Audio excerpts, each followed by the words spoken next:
দেখুন এইভাবে আপনারা যদি কচুরিটা বানিয়ে নেন তাহলে অনেক সময়ও কম লাগবে, আর তেলের মধ্যে কোনো কড়াইশুঁটি ভেঙে চলে যাবে না, তেলটা খারাপ হয়ে যাবে না। এইভাবে একবার বানিয়ে দেখে নিতে পারেন।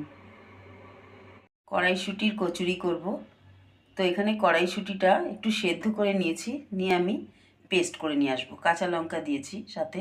কড়াইতে এখন সর্ষের তেল দিয়ে দিয়েছি, আর একটু দিয়ে দিচ্ছি হিং।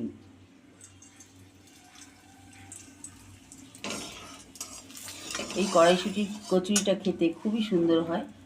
আমি যেভাবে করছি একদম সহজ পদ্ধতিতে।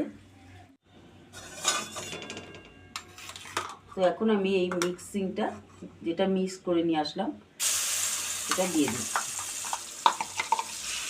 এটা এবার ভাজবো, অল্প একটু নুন দিয়ে দিচ্ছি, আর একটু ভালো করে ভেজে নিচ্ছি। তো এটা হয়ে গেছে।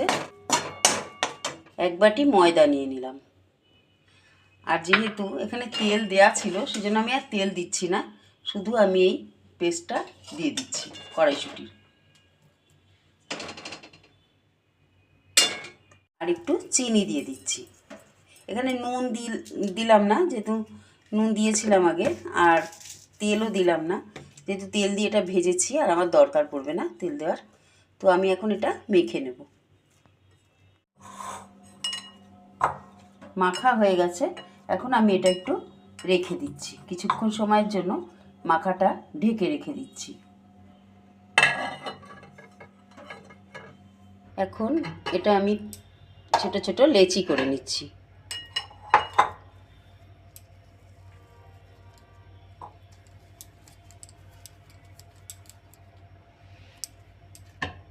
পুর ভরলে পরে তো একটু অসুবিধা হয়, পুরগুলো ফেটে যায়, অনেক সময় তেলের মধ্যে ছেড়ে যায়, কিন্তু এটার কোনো সেই সব ব্যাপার নেই।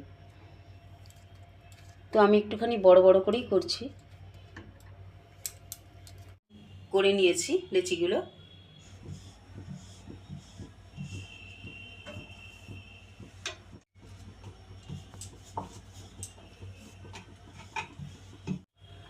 তো আমার সব কটাই বেলা হয়ে গেছে, তেলটা গরম হয়ে গেছে, এখন আমি ছেড়ে দিচ্ছি।